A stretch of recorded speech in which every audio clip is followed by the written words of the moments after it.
Glória a Deus. Queridos,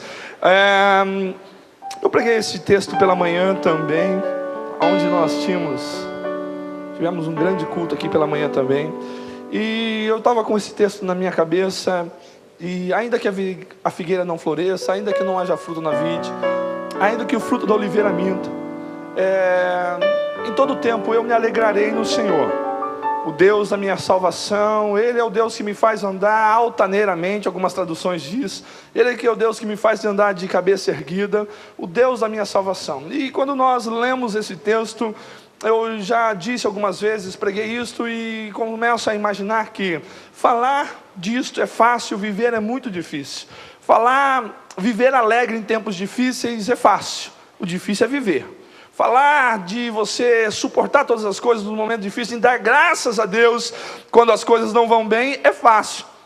Viver é difícil, né? É complicado você chegar para um pai, para uma mãe que perde um filho e falar para você: olha, não importa a circunstância, você tem que louvar ao Senhor. Não importa o que você esteja passando, você tem que louvar ao nome do Senhor. É fácil falar. Eu quero viver isso aí. Quero ver você estando na outra ponta, né? Daquele que está passando por aquele momento difícil, para aquele que está passando a dificuldade. Então me veio isso na cabeça, dizendo assim: ainda que a figueira não floresça, ainda que não haja fruto na vide, ainda que o fruto da oliveira minta, ele está dizendo assim: ainda que você não tenha nada, nenhum motivo para você se alegrar, ainda que você esteja passando por uma circunstância muito complicada na tua vida, eu me alegrarei no Senhor, o Deus da minha salvação.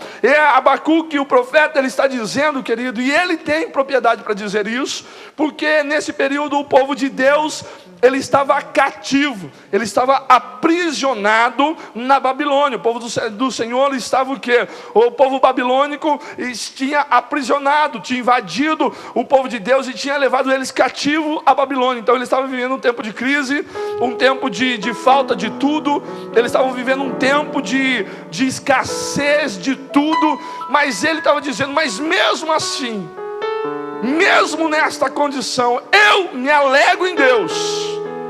Eu encontro em Deus o motivo de eu sorrir. A minha esperança está em Ti, Senhor. Não tenho nada além de uma promessa, mas eu vou me alegrar. Eu vou me pôr de pé. Eu vou confiar, porque eu tenho a certeza que o Deus prometeu vai cumprir na minha vida.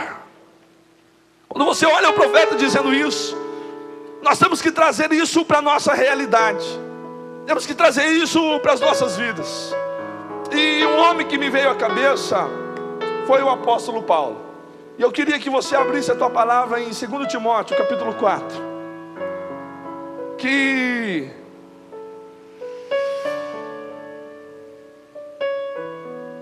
Um pouquinho mais de agudo, porque está muito fechado. Tirar um pouco o grave, eu acho. Capítulo 4, querido. O verso é o 6.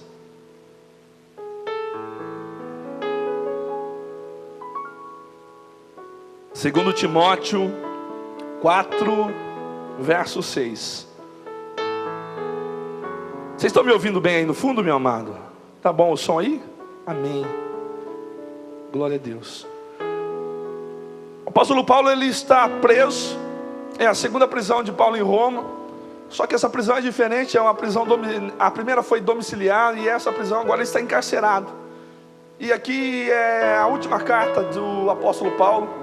E quando ele está passando um momento de grande sofrimento, e provavelmente pronto para ser morto, pronto para ser encerrado o teu ministério.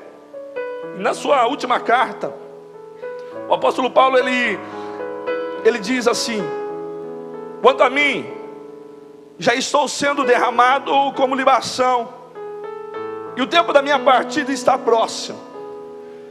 Combati o bom combate, acabei a carreira e guardei a fé. Desde agora a coroa da justiça me está guardada, a qual o Senhor, justo juiz, me dará naquele dia, e não somente a mim, mas também a todos os que amarem a sua vinda. Procura ver comigo breve, pois Demas me abandonou, tendo amado o mundo presente, e foi para Tessalônica. Crescente para a Galácia, Tito para a Dalmácia. Só Lucas está comigo. Toma a Marcos e traz-o contigo, porque me é útil para o ministério. Quando a Tíquico enviei a Éfeso. Quando vieres, traz a capa que deixei em Troade, em casa de Carpo, e os livros, especialmente os pergaminhos. Alexandre, o latoeiro, me fez muito mal. O Senhor lhe retribuirá segundo as tuas obras. Tu também guarda-te dele, porque resistiu muito às nossas palavras. Na minha primeira defesa, ninguém me assistiu. Antes todos me desampararam, que isso não lhe seja imputado. Mas o Senhor esteve ao meu lado e me fortaleceu para que por mim fosse cumprida a pregação. E ouvisse todos os gentios e fique livre da boca do leão. E o Senhor me livrará de toda má obra e me levará a salvo para o reino celestial, a quem seja a glória para todos sempre. Amém. Essa é a palavra de um homem que está passando um dos seus piores dias. Essa palavra é de um homem que culto, que teve influência, que entrava tanto em Roma quanto no meio judeu. A Bíblia diz que ele é judeu, mas a Bíblia diz que também ele é cidadão romano, ele é considerado cidadão romano. A Bíblia fala que Paulo era um homem que foi doutrinado por Gamaliel, um doutor da lei. Paulo estava sendo formado para trabalhar dentro do sinédrio. Paulo estava sendo formado desde menino. Ele conhecia a lei, ele amava Deus. Paulo era um homem a qual ele tinha poder e influência como homem, culto, poliglota, falava vários idiomas. Paulo era um homem, meu amado, que tinha, querido, tudo do bom e do melhor. A palavra do Senhor diz que ele era perseguidor da igreja de Jesus Cristo. Paulo, ele era um homem que, se você fosse usar a palavra correta para ele, ele era um assassino. Não tem outra palavra para Paulo. A Bíblia diz que ele entrava dentro da casa das pessoas, pegava homens, mulheres, crianças pelo cabelo, arrastava e exterminava. Ele exterminava com aquele que professava Jesus Cristo. Ele perseguia a igreja de Cristo. Ele perseguia todos aqueles que falavam que Jesus Cristo era o Messias. Mas Paulo, ele tinha no seu coração a certeza de que ele estava fazendo algo que era correto. Ele tinha certeza em si que ele estava defendendo o quê? A Deus, a lei. Ele fazia por amor, mas a violência dentro dele, querido, fazia com que ele exterminasse as pessoas, matasse as pessoas. Paulo, a Bíblia diz que ele era que nem um touro bravo, duro de ser amansado. Este homem, Paulo, um dia ele tem um encontro com Deus. Ou melhor, Deus tem um encontro com Paulo. Ele caminhando a caminho de Damasco, a Bíblia diz que o Senhor se apresenta a ele, e ele tem um encontro verdadeiro com Jesus. Ele fala: Saulo, Saulo, por que tu me persegues? Quando Jesus vai falar com Saulo, com Paulo, ele está falando que Paulo perseguia Cristo. Porque quando alguém persegue você, querido, a pessoa não está perseguindo a você, mas ela está perseguindo ao Deus a qual você serve. E Paulo perseguia os cristãos. E a Bíblia fala de uma conversão.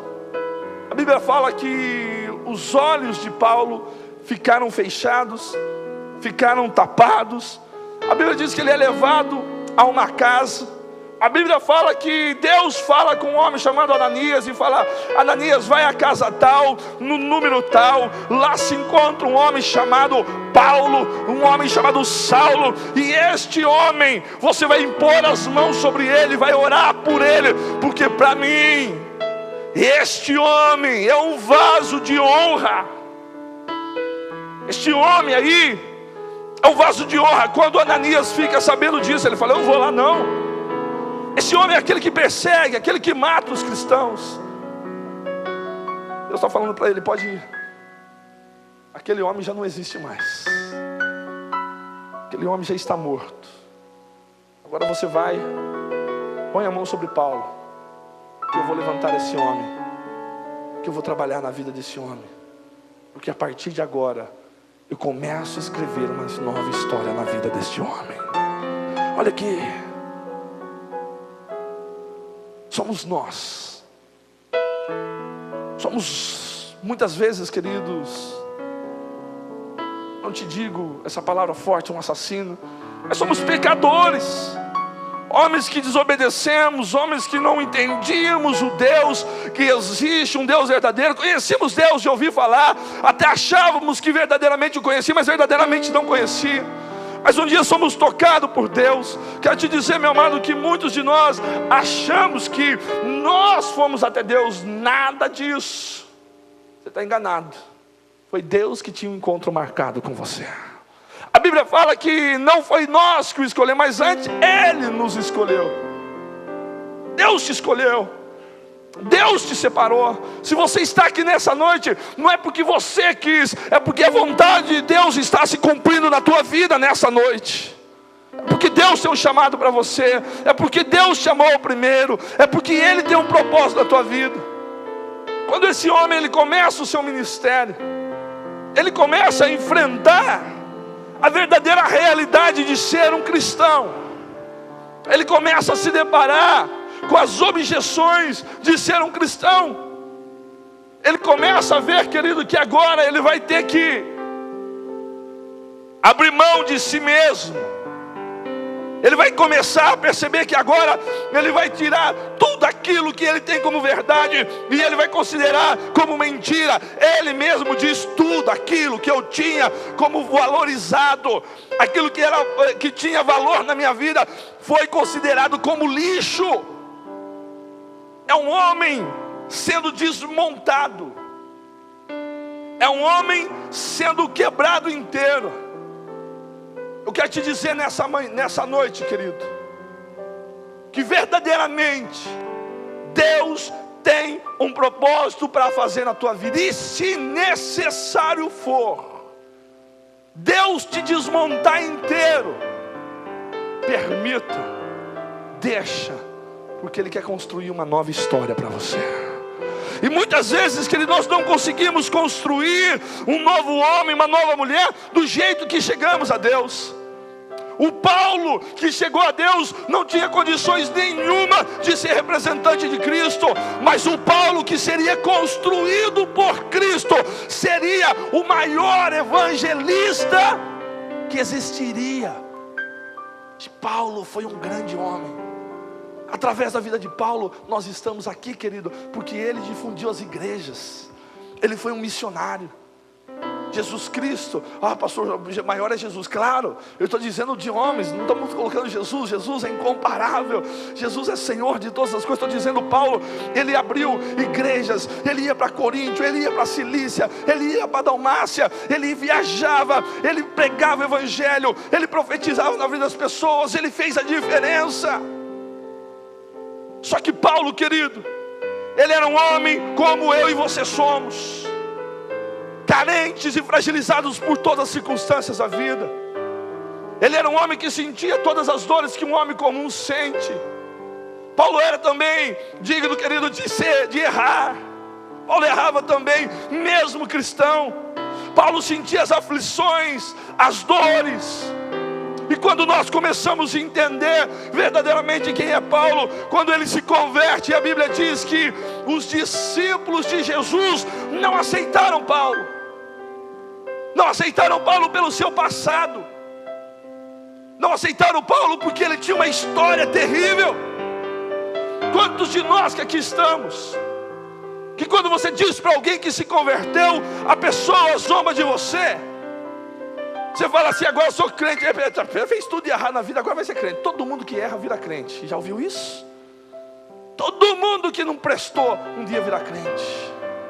As pessoas pensam isso. E Paulo encontra essa rejeição dentro do povo de Deus, dentro dos discípulos. Aí Paulo, ele sai de cena. Aí Paulo sai. Do Atos 9 a 11, você não ouve mais falar de Paulo. No final da sua carreira, ele termina dizendo: combati o bom combate, encerrei a carreira e eu guardei a fé.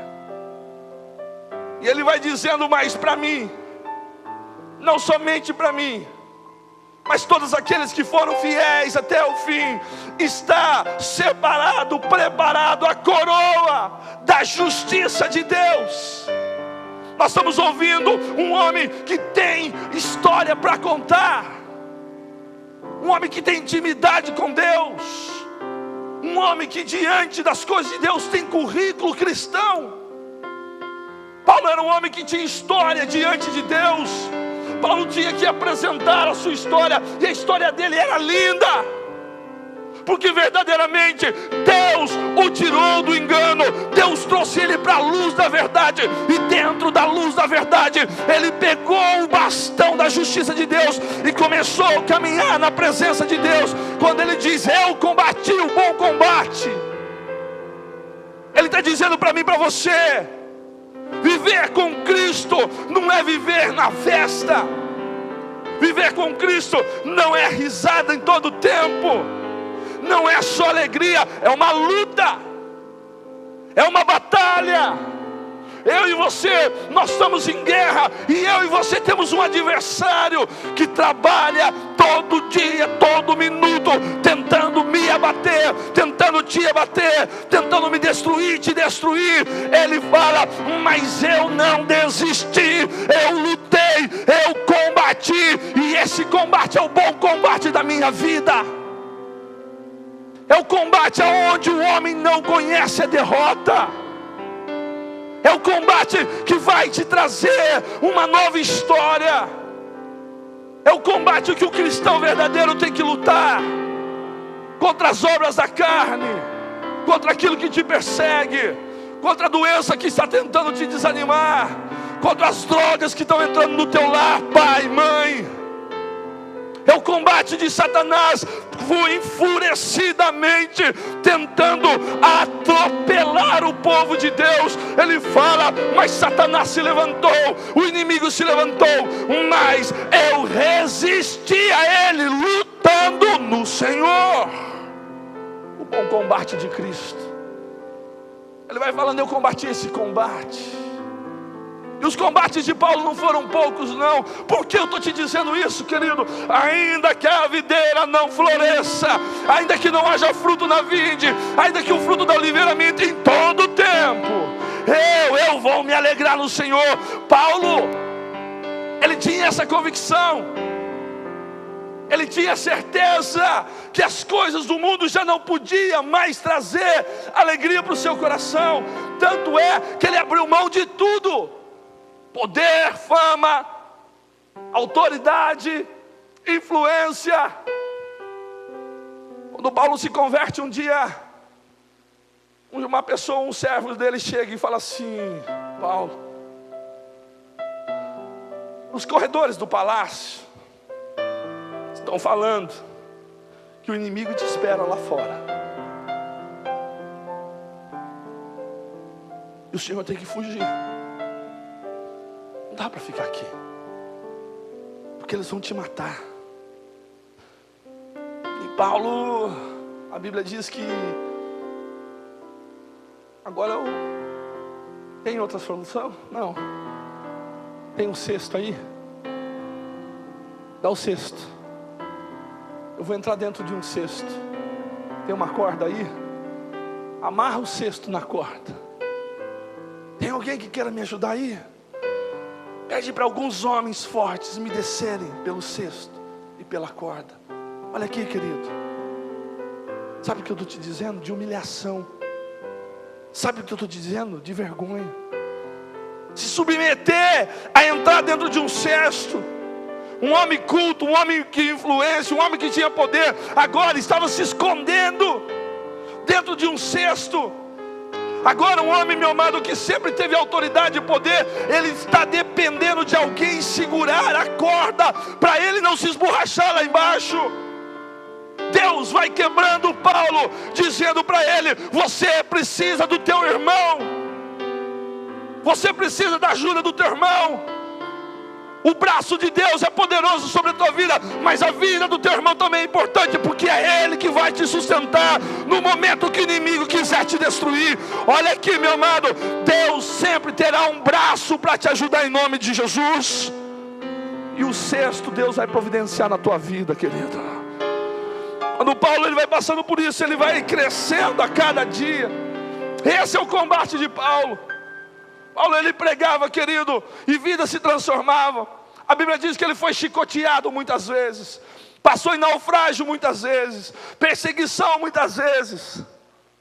A Bíblia fala, querido, em Atos 27, que um dia ele está sendo preso, levado para Roma, e o barco começa a naufragar, o vento começa a bater, as ondas começam a destruir o barco, e a Bíblia relata: o sol não apareceu 3 dias, não apareceu 3 noites, o sol nem as estrelas deram o seu brilho. Nem as estrelas deram o seu brilho. Paulo estava vivendo um tempo difícil, e todos desesperados, porque achavam que iria morrer. Mas Paulo, lutador de Cristo, combatente de Cristo, no meio da noite ele se levanta e diz para aquele povo: olha, esta noite Deus me enviou um homem da parte sua, e esse homem falou comigo, e eu quero que vocês comam, bebam, tenham disposição e se alegrem, porque Deus me falou, o Deus a qual eu pertenço e a qual eu sirvo. Sabe o que ele está dizendo? Eu sou desse Deus, e eu sirvo a esse Deus. Esse Deus falou, e eu tenho certeza que vai se cumprir. Ninguém que está neste barco morrerá, nenhuma vida será saqueada. O barco vai afundar, as coisas materiais perderemos, mas o que há de precioso na nossa vida, que é a própria vida, isso Deus vai poupar. Ninguém morrerá. Eu profetizo sobre a tua vida, meu amado, ninguém se perderá em nome de Jesus. Deus ele promete, ele fala assim: ninguém. Sabe o que é isso? É a certeza de quem está no controle. Paulo tinha certeza de quem estava no comando. Paulo sabia reconhecer uma ordem, uma voz. Ele sabia o Deus a qual ele servia. Verdadeiramente ele colocava a sua fé, o seu coração em Deus, e aquilo não abalava. Pode ser que todo mundo desesperado, e Paulo ali, tranquilamente, sabendo que Deus falou com ele, e que se Deus falou, aquilo que Deus falou aconteceria. Eu quero profetizar sobre a tua vida nessa noite. Deus está falando contigo nessa noite. O que Deus falar vai acontecer na tua vida em nome de Jesus. É a mesma coisa que você entrar dentro de um avião, querido, e o avião perdeu o controle, começa a chacoalhar, e o comandante dizer pelo microfone: o avião está sem controle, não tenho mais nada para fazer a não ser esperar que ele caia. E um homem se levantar no meio desse avião e dizer para todos que ali estão: ei, calma aí, eu dobrei o meu joelho e Deus falou comigo, o avião vai cair, ele vai se espatifar, mas ninguém dentro desse avião vai morrer, ninguém se perderá. O que é isso? É convicção do Deus a qual serve, é certeza que existe um Deus verdadeiro. Mais do que tudo, é o navio se despedaçar e todos se salvarem. Eu quero te dizer, querido, o que Deus prometeu vai acontecer na tua vida, para que a glória de Deus venha brilhar na tua vida, porque Deus honra a sua palavra. Deus honra a sua palavra. O que Deus fala se cumpre, querido, porque é a palavra dele que está em jogo, é o caráter de Deus que está em jogo. Paulo era um homem que errava também. A Bíblia fala, querido, que Paulo, um certo dia, ele vai fazer missão junto com Barnabé, e eles levam contigo João Marcos, o mesmo que escreveu o livro de Marcos. E Marcos, sendo menino, acompanha eles.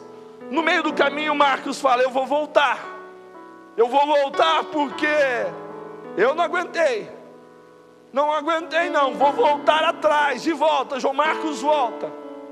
Está lá em Atos 13:3. João Marcos não aguenta e volta. Tudo bem. Em Atos 15, novamente, eles são chamados para fazer missão. Barnabé diz assim: eu vou levar comigo meu sobrinho João Marcos. Paulo diz: não quero esse menino. Por que não? Ele nos abandonou, ele deixou a missão para trás. Paulo é duro com o menino, Paulo não perdoou. Paulo estava com aquilo gravado no coração e diz: não levo. A Bíblia diz que Barnabé e Paulo discutiram, brigaram a quase sair no tapa. A Bíblia diz isso, a quase chegar a vias de fato. E ele não leva. É quando Barnabé e Paulo se dividem. Cada um vai em uma direção. Paulo, ele abriu mão de uma amizade, mas não levou João Marcos. Quando você lê o livro e vai lá, o Paulo no cárcere, nos últimos dias, Paulo diz para Timóteo: traz consigo João Marcos. Traz consigo João Marcos, porque João Marcos é muito útil para mim. Ei, uma hora ele diz que João Marcos não servia. Uma hora ele diz que João Marcos não servia mais para fazer missão. Mas no final da sua vida, experimentado com a experiência do tempo, ele reconhece que ele não era absoluto, que ele errava também. Pode trazer esse menino aí, porque se eu precisar pedir perdão, eu peço. Ele para mim é útil. O que eu estou te dizendo, querido? Que dentro do coração do velho Paulo existia espaço para perdão, existia espaço para conserto, existia espaço para se consertar. Olha aqui, dentro do teu coração, do meu coração, será que tem espaço para eu e você nos consertarmos? Para restaurar aquilo que está destruído, para pedir perdão, para reconhecer que errou. Paulo tinha, e ele diz assim: eu combati o bom combate, agora eu estou encerrando a minha carreira. Nós temos que ter a certeza que as lutas vêm, as batalhas vêm, o combate está proposto, mas ele diz: eu encerrei a minha carreira. Melhor do que começar é terminar. Melhor do que começar as coisas é terminar as coisas. Quero te dizer, não precisa se manifestar. Quantos aqui, meu amado, um dia fizeram inscrição para aprender inglês na vida? Se todo mundo que entrou numa escola de inglês tivesse terminado o curso, tinha um monte de gente falando inglês aqui nesse lugar. Verdade ou não? Eu conheço um monte de gente, nossa, fala assim: mas eu preciso aprender inglês. Já entrei 3 vezes, desisti 3 vezes. Olha, meu Deus do céu, o espanhol é tão importante, é tão importante. Você já fez o curso espanhol? Não, já me inscrevi 3 vezes, também parei. Verdade ou não? Começamos tudo. Ei, pode ser que nessa noite aqui nós tenhamos pessoas que fizeram um pacto com Deus na virada do ano. Senhor, eu vou ler a Bíblia em um ano, eu vou ler a Bíblia toda esse ano. Pode ser que você esteja no livro de Gênesis ainda, e o ano está terminando. Pode ser você, marido, que falou para sua esposa assim: eu vou pintar a casa. Você até comprou o rolo e o pincel, mas a casa está lá para pintar. Começamos muitas coisas. Quantos, querido, eu sou perito nisso. Quantos livros começamos a ler e não terminamos? Diga glória a Deus aí, querido. Deus está falando com você. Começamos, querido, animadão, falando: nossa, que livro bonito. E dali a pouco o bonito deixa no cantinho, chega outro bonito e o bonito fica do lado. Começamos tudo e terminamos pouco. Começamos muitos projetos na nossa vida e terminamos pouco. Eu quero te dizer, querido, que Deus quer colocar um poder sobre a tua vida, de começar e terminar tudo que você começar, porque isso é a bênção de Deus na tua vida. Deus tem um propósito, Deus tem um chamado, Deus tem uma missão, e essa missão tem que ter começo, meio e fim na tua vida, em tudo. Espiritualmente, Deus quer que você termine aquilo que você começou. Espiritualmente, querido, pode ver isso. O crente, ele começa como? Aleluia, glória a Deus. Tudo que Deus coloca na mão, ele faz, verdade ou não? E aí, querido, quando nós chegamos em Cristo, nós chegamos como? Arroz de terceira. Já comeu arroz de terceira, minha amada? É tudo quebradinho, é bem barato, vende por quilo solto. E diz que é arroz de cachorro. Mas quando você está sem dinheiro, meu amado, serve até pra gente, né? Já comi algumas vezes aquele negócio lá. Empapa tudo, nunca fica soltinho aquele negócio. Ele é tudo quebradinho, arroz de terceira é o nome disso aí. Chegamos na igreja, meu amado, destruidinho, arroz de terceira. Verdade ou não? E nesse momento, nós nos agarramos com Deus, nós pedimos a bênção de Deus, nós buscamos a presença de Deus, Deus transborda, trabalha, querido. E o nosso ânimo com Deus, ele vai o quê? Desanimando. Nós vamos deixando de verdadeiramente ser quem éramos diante de Deus. Nós vamos deixando, querido, que o esfriamento venha. Por isso que ele fala, ainda que a figueira não floresça, ainda que não haja fruto na vinde, ainda que o fruto da oliveira minta. Sabe o que ele está dizendo? Eu não dependo de nada para servir a Deus. Se a tristeza está na minha casa, louvado seja o nome do Senhor. Se o meu banco está vazio, louvado seja o nome do Senhor. Independente de como eu esteja, a glória é de Deus. Eu não abro mão desse Deus. Eu não abro mão de Deus. Paulo está dizendo assim, olha, eu combati, mas eu não fiquei na beira do caminho. Eu não deixei as coisas para trás. Olha aqui para mim. O tempo passa e o tempo voa. E a poupança Bamerindos continua uma boa. O tempo passa. Quantas coisas que você deixou para trás e você se arrepende hoje? Tem algumas portas que você deixou para trás que você se arrepende hoje? Oportunidades que tivemos na nossa vida, portas que se escancararam para nós e não entramos ou abrimos mão. Eu lembro de um menino, e ele pediu a conta numa empresa, meu amado, maravilhosa. Ele abriu mão de um emprego maravilhoso, sabe por quê? Porque ele queria viajar.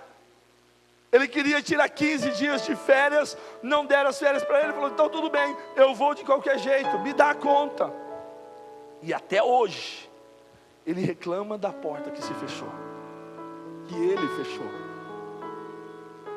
Coisas que deixamos passar para trás, coisas que deveríamos ter feito e não fizemos.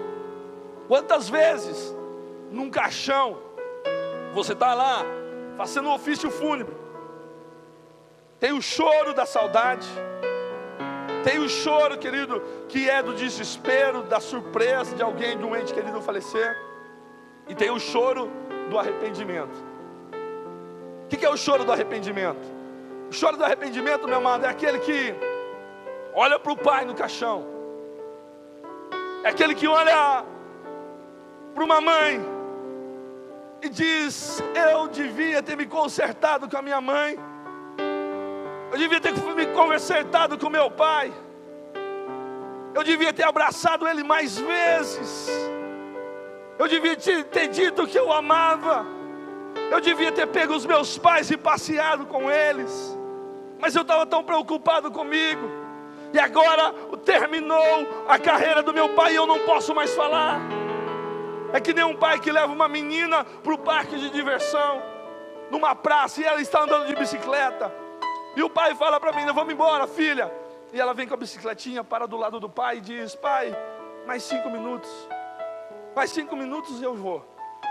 E ela vai andar mais 5 minutos. O pai, filha, vamos embora, filha. E ela vai pertinho. Pai, 5 minutos. E ele vai deixando. E tem um monte de mulher ali do lado e fala assim, puxa, de admirar a sua paciência. Eu já vi ela vir falar umas 10 vezes 5 minutos, e o Senhor sempre com paciência, com um sorriso, permite que ela ande mais 5 minutos. E ele diz, é que eu tive um filho,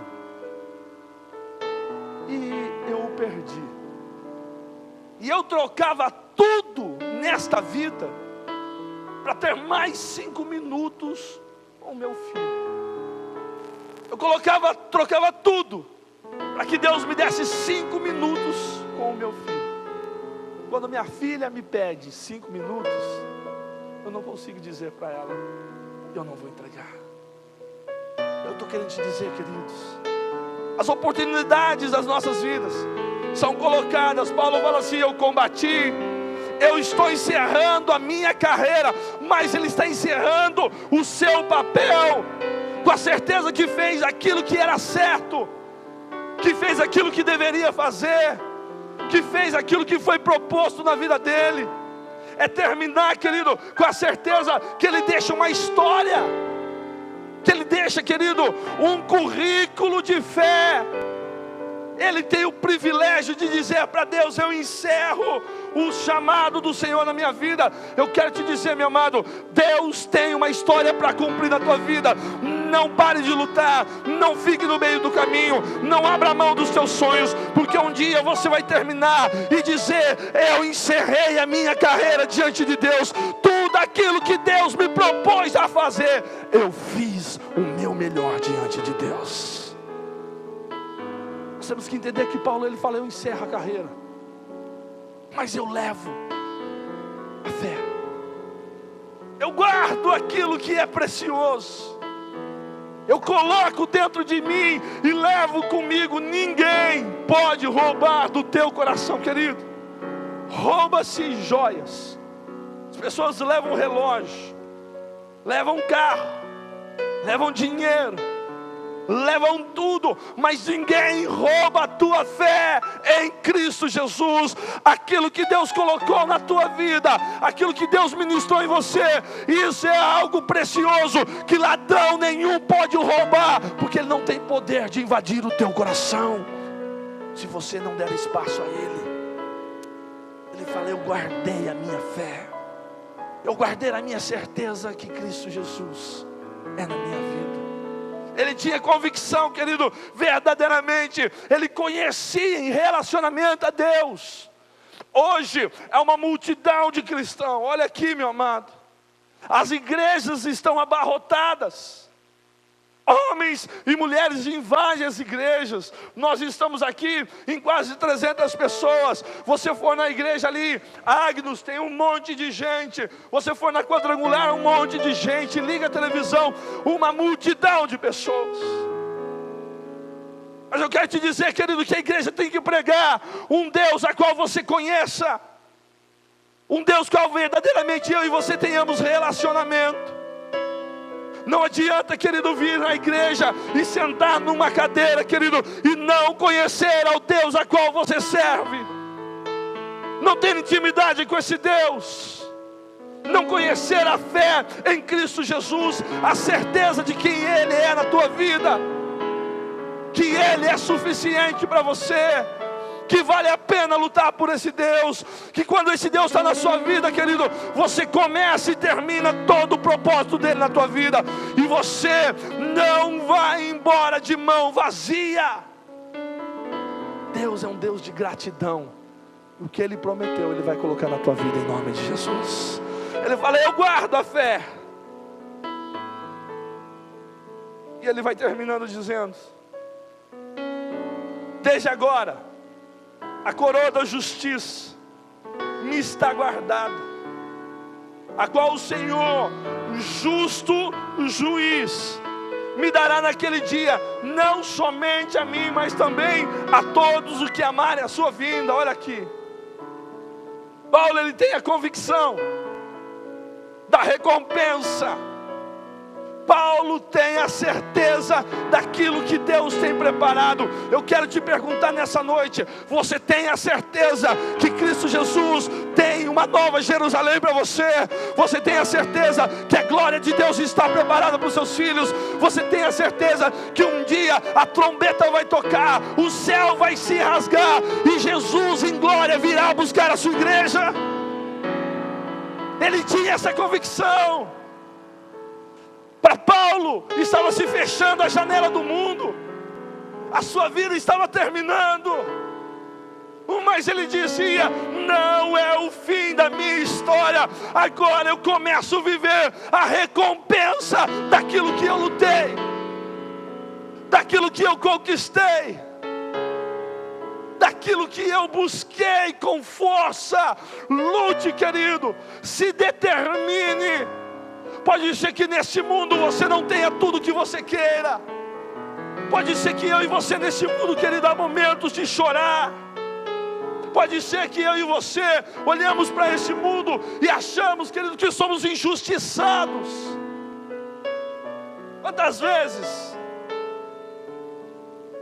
hoje não mais, mas quantas vezes, querido, eu achava que Deus não era justo? Quantas vezes, meu amado?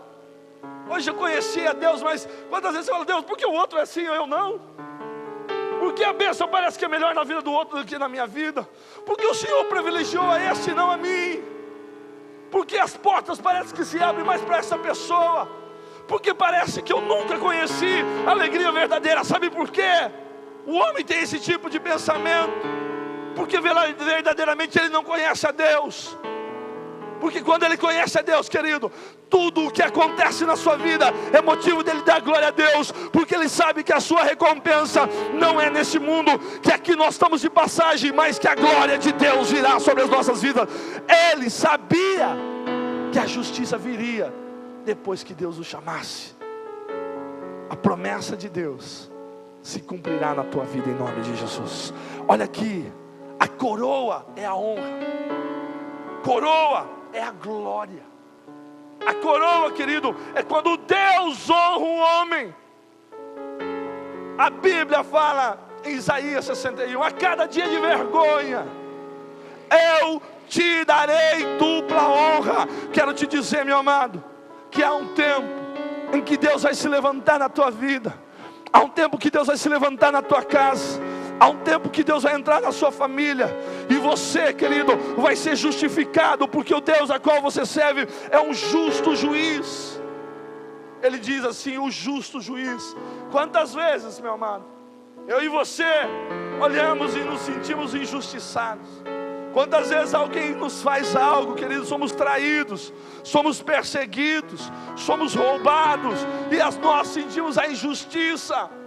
Quantas vezes, meu amado, você tendo razão, você é condenado, você é criticado? Quantas vezes?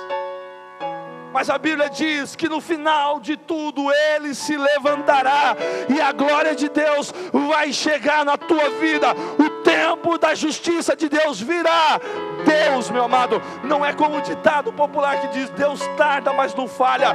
Deus nunca tarda. Deus vai chegar com justiça na hora certa na tua vida. Mas a justiça de Deus virá na tua vida. Fique em Cristo. Se apegue nesse Deus. Ele diz assim: a justiça, a coroa da justiça, da honra, da glória, está guardada para mim. Sabe o que ele está olhando, meu amado? Ele está olhando por toda a perseguição que ele passou.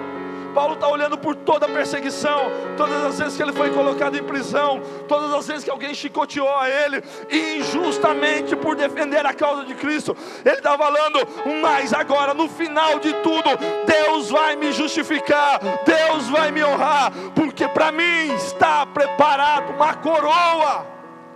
Mas Ele faz uma promessa que também é para as nossas vidas, e por isso nós devemos nos alegrar nessa noite. Não somente para mim, mas para todos aqueles que forem fiéis a Deus até o fim. Aqueles também que pegarem a luta de Cristo, aqueles que se determinarem a fazer a obra de Deus, aqueles que colocarem o coração no reino de Deus. Ele vai dizendo: procura vir comigo breve. Paulo, no final do seu dia, do seu expediente da sua vida, ele sente o quê? A dor do abandono. Ele se sente sozinho, ele se sente abandonado. Ele diz assim: pois Demas me abandonou, tendo amado o mundo presente, e foi a Tessalônica. Crescente para a Galácia, Tito para Dalmácia. Ele está dizendo: eu não tenho ninguém, todos me abandonaram. O grande Paulo, o grande evangelista, o grande homem de Deus, o vaso de honra, termina os seus dias numa prisão, abandonado, tá sem ninguém. Ele diz assim: aqui só sobrou comigo Lucas, só Lucas está comigo, só Lucas está comigo, diz ele. É aí que ele diz: toma Marcos e traz-o contigo, porque para mim é muito útil para o ministério. No final dos seus tempos ele diz: olha, aquele que eu rejeitei, aquele que eu não quis andar com ele, agora eu quero, traz ele aqui, traz ele para mim, porque ele é útil para o ministério. Quando a Tíquico enviei a Éfeso, quando vieres, traz a minha capa. Paulo, ele não juntou nenhum bem financeiro. Paulo não voltou cheio da glória do homem. Ele fala assim: quando você me trazer, traz a capa. Ele não tinha uma capa para aquecer a ele. E ele está falando assim: não esquece da minha capa não, traz contigo. Pode ser que tudo que ele tinha era uma capa. Pode ser, querido, que você não tenha tudo que você quer neste mundo, mas o tempo de Deus virá na tua vida, e aquele que for fiel até o fim, esse será rico na presença de Deus. Olha aqui, pode ser que dentro de uma igreja entre alguém simplesinho, chinelo, tenha chegado a pé. Pode ser que dentro da sua despensa não tenha os melhores alimentos e não esteja transbordando de alimento.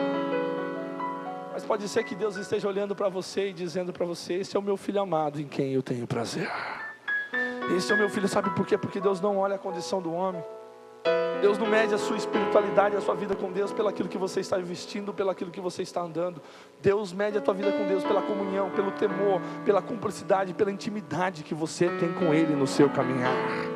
Pode ser que os homens olhem para esse homem e falem assim: esse homem é abençoado, essa mulher é abençoada, aquele é abençoado. E Deus está olhando para um servo dele simplesinho, com roupa tudo poída, de chinelinho, falando: não, dentro dessa igreja existe alguém que é rico, o nome dele é fulano de tal. E todo mundo se surpreenda: mas como assim? Ele está de chinelo. Porque a riqueza de Deus não é a riqueza do homem. Deus olha o teu coração nessa noite.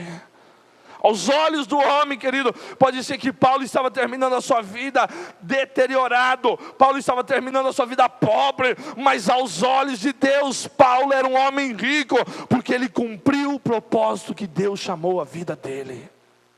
E ele diz assim: quando vieres, traz a capa que deixei em Troade, em casa de Carpo, e os livros, especialmente os pergaminhos. Paulo ainda sente a necessidade do conhecimento. Alexandre, o latroeiro, me fez muito mal. O Senhor lhe retribuirá segundo as tuas obras. Ele não amaldiçoa o homem, ele não coloca a maldição. Ele diz assim: Deus é a minha justiça. Ele me fez mal, ele me perseguiu, ele se levantou contra mim, mas eu o entrego na mão de quem? De Deus, porque Deus cuidará do meu inimigo. Ele termina com a certeza que ele não precisa pôr a mão. Essa luta a qual Paulo está combatendo, querido, ele é um soldado, ele não é o dono da luta. Ele não é o dono da luta, ele é apenas um soldado. Entenda isso, querido. A luta que Deus está te chamando, eu e você somos um soldado. O dono da guerra é Jesus Cristo, Ele é o Senhor da guerra. A Bíblia diz que Ele é o Senhor da guerra. Somos, meu amado, soldados de Cristo. Deixa na mão de Deus a tua guerra. Para terminar, ele diz assim: tu também te guarda dele, porque ele resistiu firmemente às palavras de Deus. Ele vai dizendo assim: tu guardas também dele, porque resistiu firmemente à palavra de Deus. Na minha primeira defesa, ninguém foi ao meu favor, antes todos me abandonaram. Que isso lhe seja posto, não lhe seja posto em conta. Mas o Senhor me assistiu em todas as minhas necessidades. Sabe o que Paulo está dizendo? Quando eu estava sendo julgado, quando eu estava recebendo a sentença, Ele está dizendo assim: ninguém se levantou em meu favor. Ninguém levantou a voz dizendo: olha, esse homem é um homem correto. A Bíblia diz que não tinha ninguém para ir no seu favor, para lhe defender. Olha, meu amado, pode ser que você sinta hoje a dor do abandono. Pode ser que você não tenha ninguém por você. Mas Paulo, ele fecha os olhos e diz assim: não tinha ninguém. Mas eu não culpo eles não. Que isso não seja colocado na conta deles não. Porque o Senhor estava presente na minha vida. Ele me assistiu quando eu mais precisei. Não importa que todo mundo te abandone, Deus nunca vai abandonar você. Deus nunca te abandonará. Deus não te deixa. Deus vai contigo até o fim. Essa noite não se sinta abandonado. Nessa noite não se sinta sozinho, querido. Se você não tem ninguém por você, saiba que nessa noite existe um Deus, e Ele se levanta em teu favor. Quando o mundo inteiro faltar, Deus nunca vai faltar na tua vida. Pode o mundo inteiro falhar contigo, pode as pessoas te abandonar, Deus nunca vai te abandonar. E ele diz assim: o Senhor me assistiu e me revestiu de força, para que por meu intermédio a pregação fosse plena, cumprida a todos os gentios. Sabe o que ele está dizendo? Ninguém era por mim, mas Deus era por mim. Ele me assistiu e Ele me fortaleceu, para que o propósito dEle se cumprisse através da minha vida. Ele diz assim: Deus me deu força para que eu pudesse pregar aos gentios, para que a palavra dEle fosse cumprida. Olha, meu amado, muitas vezes nós pedimos força para Deus para prevalecer financeiramente. Pedimos força para Deus: ai, Deus me ajude, Senhor, porque eu preciso conquistar, alcançar. Paulo diz: Deus me deu força para que o propósito dEle venha a se cumprir através da minha vida. Nesta noite, Deus quer te revestir de força e poder, para que o propósito de Deus venha a se cumprir na tua vida, em nome de Jesus. Dentro da sua casa, dentro da sua família, dentro da tua geração, dentro do teu trabalho, no teu dia a dia, Deus tem um propósito para cumprir na tua vida, e Deus conta com você. E muitas vezes você diz: Senhor, eu não tenho força, eu não me sinto capaz. Nessa noite há uma unção de poder, de força que desce sobre a tua vida, para que o propósito do Senhor venha se cumprir através da sua vida. Deus quer usar a tua vida para que você faça a diferença. Deus quer usar a tua força para você fazer a diferença.